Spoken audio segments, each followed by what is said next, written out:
Hello and welcome to Idea TV Midday News. I am Chinatu Oji. Let's begin with the headlines. KADUNA school feeding program empowers women and boosts local agriculture. Burkina Faso rejects U.S. migrants deportation plan. NZIMANDE urges Africa to set its own research priorities. Weak science ties hold back African integration. Away from Africa, U.S. launches $20 billion rescue plan to stabilize Argentina's currency crisis. And in health, WHO calls for stronger mental health support in Africa's emergency response. And in business, Central African Republic joins Africa Finance Corporation to boost private investments. Still in business, 42% of Nigerian small businesses can survive a month without income, says MONIEPOINT. And in sports, Algeria sealed 2026 World Cup sport with dominant win over Somalia. Now the news in full. The Special Assistant to the Kaduna State Government School Feeding Program, Dr. Fozia Buhari-Adu, has highlighted the positive impact of the initiative, noting that it has continued to empower women employed as cooks and support local farmers across the state. Speaking while receiving the 2025 Humanitarian Bootcamp Award in Nairobi, Kenya, Dr. Buhari-Adu commended Governor Sani for his leadership and vision in sustaining a program that provides daily meals to thousands of school children. She described the school feeding scheme as a model of inclusive development that improves child nutrition, increases school attendance, and stimulates local agricultural production. According to her, every meal served represents more than nourishment, but hope, opportunity, and a commitment to building a better future for the next generation. She emphasized that feeding children should not be seen as charity, but as an investment in national development. Dr. Buhari-Adu also called for stronger partnerships among government, private sectors, and civil society to end hunger and promote food security across Africa. She urged leaders to view food security as a cornerstone of economic growth, stability, and peace. While commending women leaders driving humanitarian progress on the continent, she emphasized the importance of inclusion and collaboration in achieving sustainable development. The Kaduna State School Feeding Program, funded with over 4 billion naira annually, currently provides meals to more than 730,000 pupils through over 7,000 women cooks in 3,400 schools. The initiative aims to improve nutrition, enhance enrollment, and strengthen local economies. Similarly, President Bola Tinubu recently reaffirmed his administration's commitment to tackling child malnutrition and boosting school enrollment program through the Renewed Hope More Fit project, which targets over 600,000 vulnerable Nigerians nationwide. Moving ahead, Burkina Faso has rejected a proposal from the United States to accept migrants deported under President Donald Trump's immigration policy. The West African nation, currently led by Captain Ibrahim Traore's military government, said the plan violates its principles of dignity and sovereignty. The Trump administration, since returning to power, has revived its policy of sending migrants to third countries, even those with no ties to the individuals involved, while nations such as Eswatini, Ghana, Rwanda, and South Sudan have agreed to similar deals. Burkina Faso has firmly refused. Foreign Affairs Minister Karamoko Jean-Marie Traoré said on national television that the offer was indecent and contrary to the country's values. As before his remarks, the U.S. Embassy in Ouagadougou announced it was suspending most visa services for Burkinabe citizens, redirecting them to Lomé, Togo. Is this a way to put pressure on us? Is this blackmail? Whatever it is, that was the words of Burkina Faso's Traoré. Traoré has distanced Burkina Faso from Western influence, cutting ties with France and deepening relations with Russia as part of his pan-African and anti-imperialist stance. And now in South Africa, the Minister of Higher Education, Science and Innovation, Dr. NZIMANDE, has called for African nations to take ownership of their research and innovation agendas rather than allowing them to be shaped by donor interest. Speaking virtually at the Global Sustainable Technology and Innovation Community GSTIC conference in Shwane on 8th of October, NZIMANDE emphasized the need for unified continental research strategy focused on Africa's pressing challenges such as food and energy security, climate adaptation, and pandemic preparedness. Highlighting the importance of emerging technologies, NZIMANDE warned that Africa must not become mere importers and consumers in the area of artificial intelligence. In his words, a sovereign research agenda will help us develop our own AI solutions and avoid repeating the mistakes of past industrial revolutions. He also pointed to South Africa's growing vaccine production capacity as an example of successfully local-driven innovation since the COVID-19 pandemic. NZIMANDE concluded by stressing that science, technology, and innovation should advance peace, equity, and sustainability amid global crisis. Moving on. A new report by the African Union Commission has warned that weak links in science, technology, and innovation are slowing Africa's progress toward regional integration. The 2025 African Integration Report, produced in collaboration with the United Nations Economic Commission for Africa and the African Development Bank, shows that many countries are still struggling to connect their research and innovation systems. According to the report, limited funding, poor infrastructure, and unequal participation among countries are key barriers. It notes that while nations such as South Africa, Nigeria, Kenya, and Egypt lead in scientific research, others remain far behind, leaving the continent's innovation capacity uneven. The report also highlights the low investment in education and the slow implementation of policies promoting the free movement of people and ideas hindering collaboration among African scientists. African Union officials say these gaps make it harder for the continent to benefit fully from major frameworks such as the African Continental Free Trade Area and Agenda 2063. They're now calling for stronger partnerships between governments, universities, and the private sector, and for more predictable funding to support research and innovation across borders.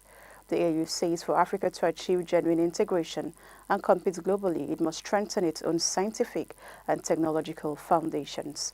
And away from Africa, the United States government has launched a controversial $20 billion financial rescue package for Argentina aimed at stabilizing the country's rapidly declining peso and supporting the reform agenda for President Javier Milei.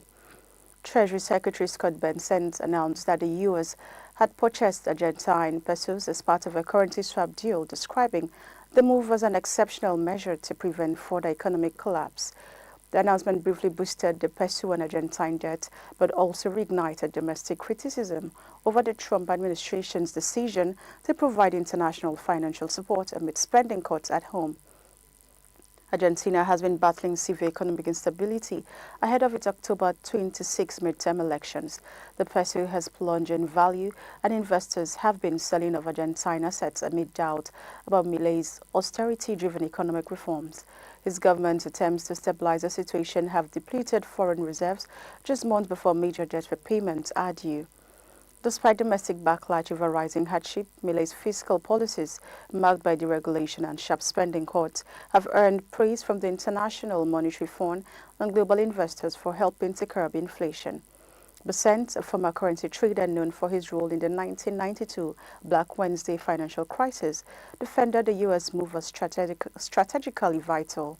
He argued that a strong and stable Argentina is in America's interest, insisting that the peso purchase is not a bailout but a show of confidence in Argentina's long-term reform efforts. He also added that the U.S. remains the only nation capable of acting swiftly to prevent a financial breakdown in the Western Hemisphere. President Milei expressed gratitude to President Trump and Bessent, calling the partnership a step toward building a hemisphere of economic freedom and prosperity. However, the decision has drawn criticism from American lawmakers and farmers who question the wisdom of aid in Argentina while the South American nation competes with U.S. agricultural exports. Despite the controversy, both governments insist the move will bolster Argentina's economy and strengthen regional financial stability. Let's now take a break. The news continues when we return.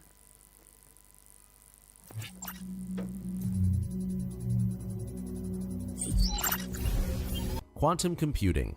Quantum computing is still in its infancy, but has the potential to revolutionize industries that require massive computational power. Unlike traditional computers, quantum computers use quantum bits, or qubits, which can process a vast number of possibilities simultaneously. This makes quantum computing particularly valuable for solving complex problems in drug discovery, cryptography, and optimization. However, the technology is still experimental, and practical applications are limited by issues like error rates and stability. Despite this, quantum computing is attracting massive investments from companies like Google and IBM, and the market could reach $64.98 billion by 2030.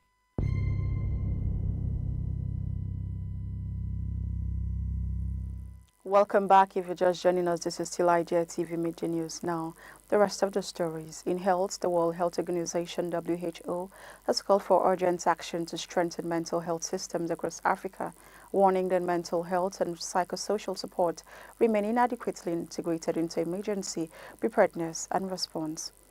WHO Regional Director for Africa, Dr. Mohamed Janabi, made the appeal in a statement to mark World Mental Health Day 2025, themed Access to Service, Mental Health in Catastrophes and Emergencies. He stressed that crises such as outbreaks, conflicts, and natural disasters devastate lives, cause displacement, and lead to widespread distress, with 1 in 5 people likely to develop a mental health condition requiring professional care. Janabi noted that the African region faces over 100 major health emergencies every year, from Ebola to floods and armed conflicts, which continue to strain fragile health systems and affect people's psychological well-being.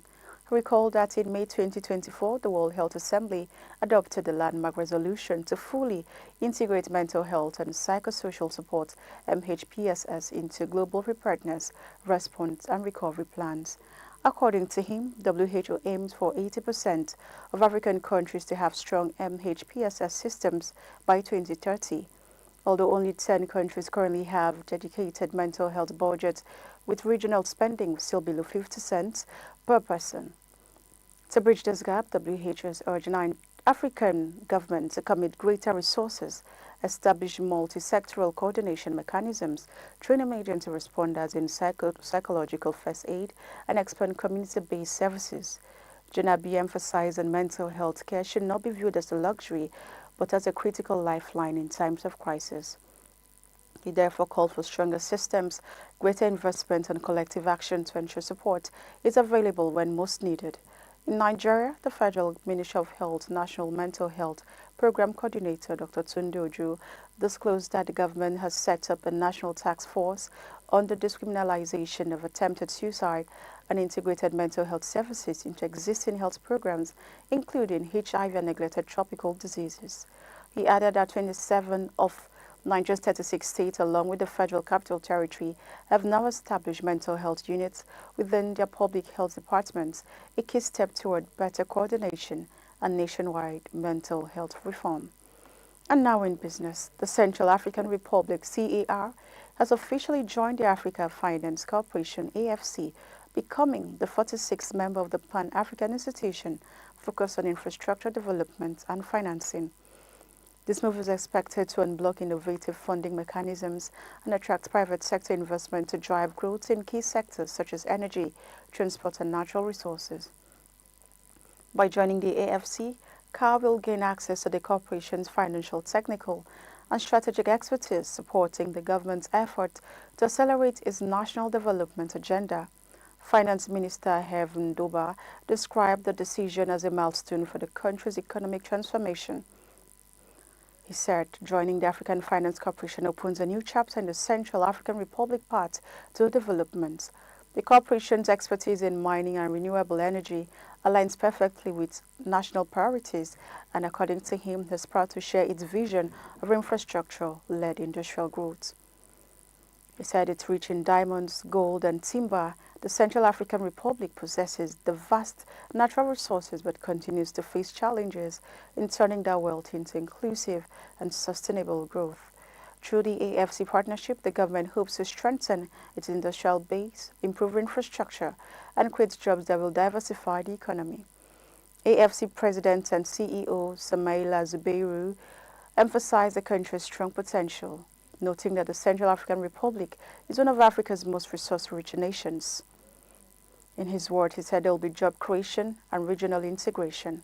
According to the World Bank, CAR's economy is showing early signs of recovery, with GDP expected to grow by 2.1% in 2025, driven by better fuel supply and a gradual rebound in telecommunications. However, persistent electricity shortages continue to limit business activity, especially in the capital, Bangui. Despite modest growth, the country's economic expansion still trails behind population growth, highlighting the need for deeper structural reforms and stronger investment in essential services. With its membership, CAR joins Cameroon, Gabon, Congo, and Chad as part of the Africa Finance Corporation within the Central African Economic and Monetary Community, CEMAC. Equatorial Guinea remains the only CEMAC nation yet to join the AFC. And still in business, MONIEPOINT Microfinance Bank has revealed that 42% of small businesses in Nigeria would struggle to survive for a month without generating income. The finding is part of the second edition of the bank's informal economy report, which highlights the financial vulnerability of small enterprises that employ a significant portion of Nigerians. In a statement, MONIEPOINT said the report produced with the support of the Ministry of Industry, Trade and Investment and the Small and Medium Enterprises Development Agency of Nigeria, SMEDEN, offers fresh insight into the realities of the informal market. The report examines the informal market and provides fresh insight into its realities. He believes that the report will serve as key outputs for ecosystem players and government to understand direction and execution in terms of policy. The bank director, Babatunde Olofi, noted that Nigeria's informal economy accounts for more than 80% of employment and remains a crucial source of livelihood for millions excluded from formal job structures. According to MONIEPOINT, the 2025 report aims to provide evidence-based insight to help policymakers, regulators, and financial institutions design targeted interventions that strengthen and formalize informal enterprises. The latest edition builds on the success of the inaugural report, which received commendation from several government agencies and business associations for delivering credible data and practical policy recommendations. And now in sports, Algeria have become the fourth African nation to qualify for the 2026 FIFA World Cup after a convincing 3-0 victory over Somalia yesterday. Mohamed Amoura netted twice, while Riyad Mahrez scored once and provided 2 assists to seal the Desert Foxes' qualification with 1 game to spare. The results in Oran extended Algeria's lead at the top of Group G to 4 points ahead of Uganda, confirming their place in the next year's tournament. The Wolfsburg striker opened the scoring with a clinical volley from Mahrez's cross in the 6 minutes before the veteran winger doubled the advantage midway through the first half. Mahrez later turned provider again in the 57th minute, setting up Amoura for his second goal of the match. Confident of qualification, coach Vladimir Petkovic substituted both scorers as the game drew to a close. Algeria ranked far above Somalia and maintained full control throughout the encounter. The victory marks Algeria's 5th World Cup qualification, joining Morocco, Tunisia and Egypt as Africa's confirmed representatives. The North Africans had previously reached the round of 16 at the 2014 World Cup in Brazil, where they narrowly lost to eventual champions Germany. Among the notable storylines was goalkeeper Lucas Zidane, son of football legend Zinedine Zidane, who made the squad after switching allegiance from France to Algeria due to his heritage. Elsewhere, Kenya claimed a hard-fought 1-0 win over Burundi in Bujumbura, courtesy of Ryan Ogam's 73rd minute strike. The match was named or marred by tension after Burundi's Boniface Caleb Bienyi-Mana received the red card for a foul on Kenya's goalkeeper Brian Okot. The result moved Kenya to 3rd place in Group F, 8 points behind leaders Ivory Coast. Meanwhile, Ivory Coast and Gabon continued the battle for top spot in the group, with the Ivorians on the verge of sealing the 4th World Cup appearance if they win their next match and Gabon loses.